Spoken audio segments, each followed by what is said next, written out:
fuel on 210 low, 210 meters. This is Whiskey Golf 7 X-ray WT7X. There's Seattle in a watch.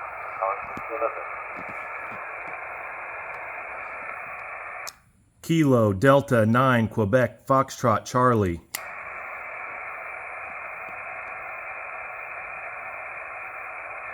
I had something Quebec 9.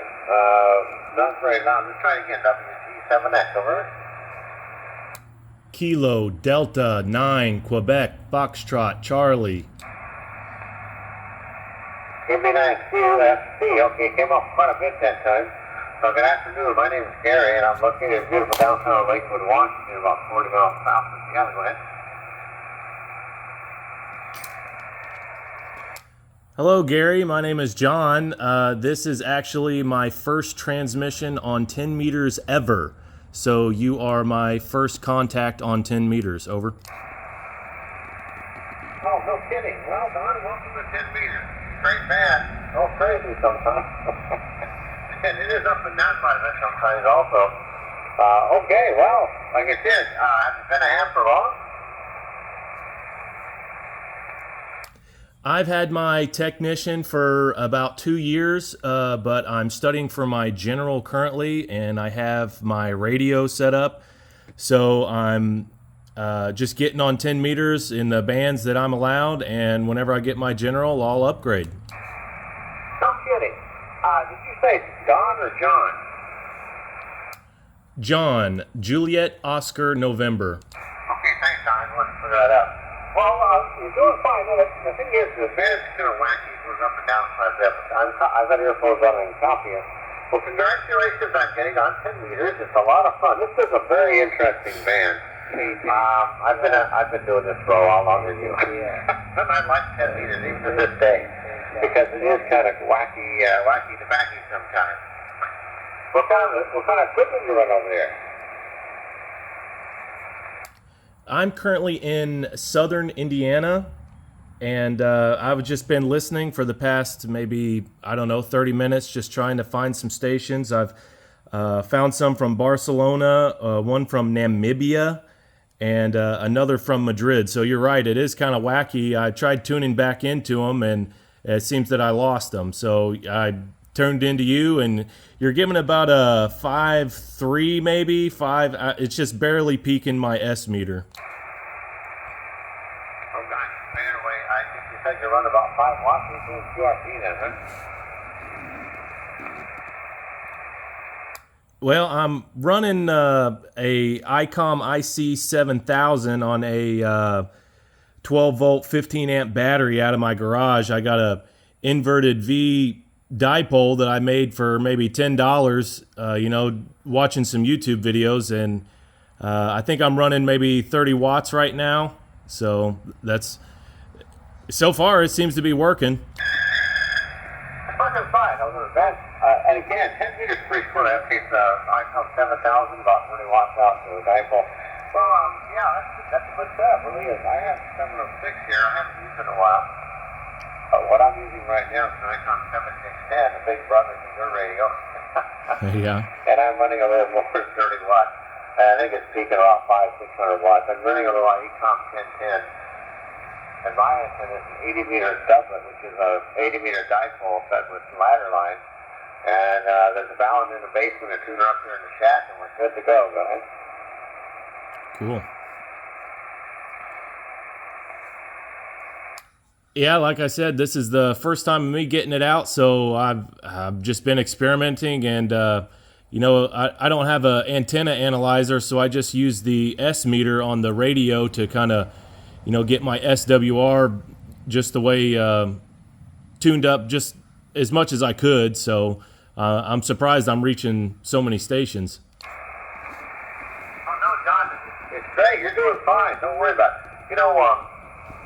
That's what's so crazy about 10 meters. You got a signal 5.9 plus for a couple of days, and then they go whoop, and they disappear, and they come back, whoop, they're back. Yeah. That's what makes it interesting. Oh man.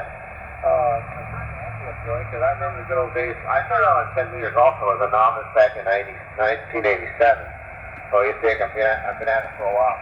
I can work California on 40 CW and then work them on 10 meters of phone the next day. So it's kind of fun. And then they would go away and they would come back. And right now we're kind of on the cusp. We're getting October is usually the beginning of the DX season. And so I think you'll see the next couple of years it's going to get better, not worse, right?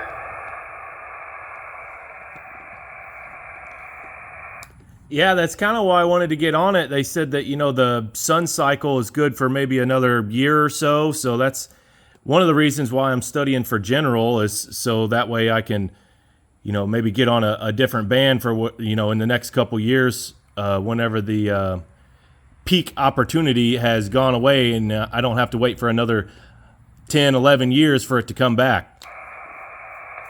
That is 100% correct. KD9 QFC. This is what we call 7X. That is 100% correct. Because 10 meters is fickle, but when it's open, it's really open. But when it's closed, it's really closed.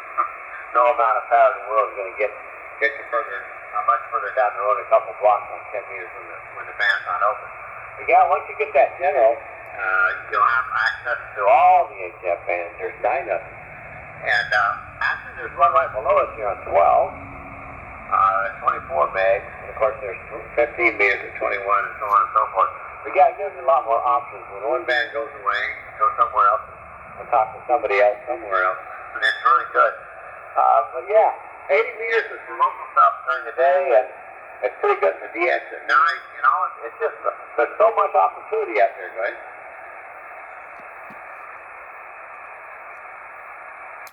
KD9 QFC. Yeah, and you know what?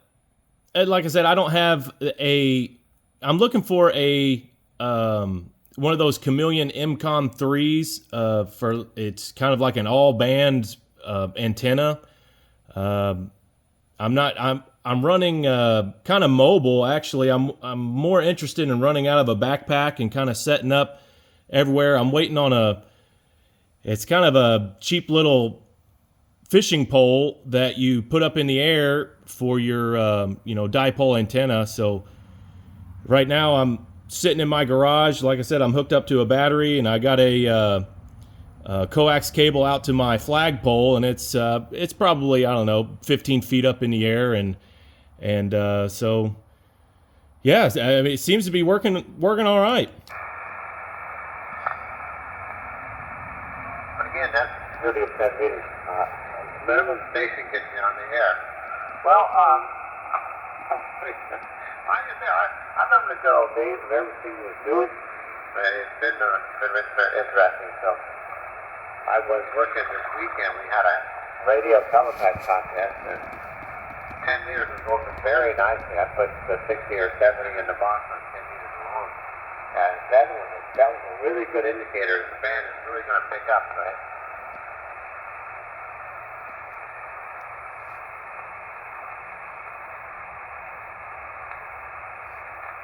Yeah, I hear you. All right, Gary, I'm going to try and find some other stations, and I appreciate you being my first contact out of Seattle. I was actually stationed in Spokane, Washington for a couple years. I was in the Air Force as a KC-135 mechanic, so I don't know if you're pretty close to McDill or not, but we used to run some sortie missions out of there every now and then.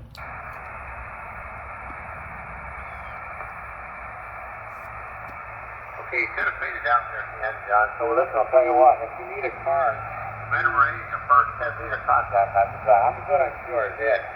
I see you're on QRZ also.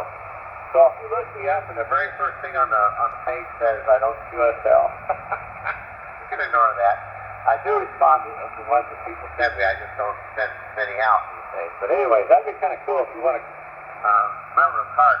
I'm good on QRZ, and you can send me a card, no problem. And I'll send you one back. Mine isn't fancy or anything, but it does the job. Anyways, John, nice meeting you. I see you're a young fella. You got a nice picture there. I'm an old fart from way back. But it's good to see guys like you getting into this stuff and have fun, because it just gets better from here, trust me. All righty then. Thanks for the chat. Maybe I got on this because I wanted to check out this amplifier. I haven't used it in a while, so I wanted to make sure it's still working. Catch you later, okay? And have fun. That's what it's all about. QFC. This is Machino. 7 man, catch you later. Yeah, 73 to you too. Yeah, I just made a profile maybe, I don't know, a couple weeks ago on QRZ. So yeah, I'll definitely look you up. So like I said, thanks again for coming back to me. And this is KD9 QFC clear. All right. And by the way, just welcome to Ham Radio in general. Like I said, we need more folks like you to get into this crazy hobby. We'll catch you later. That's next. Nice to have met you. All right, catch you later.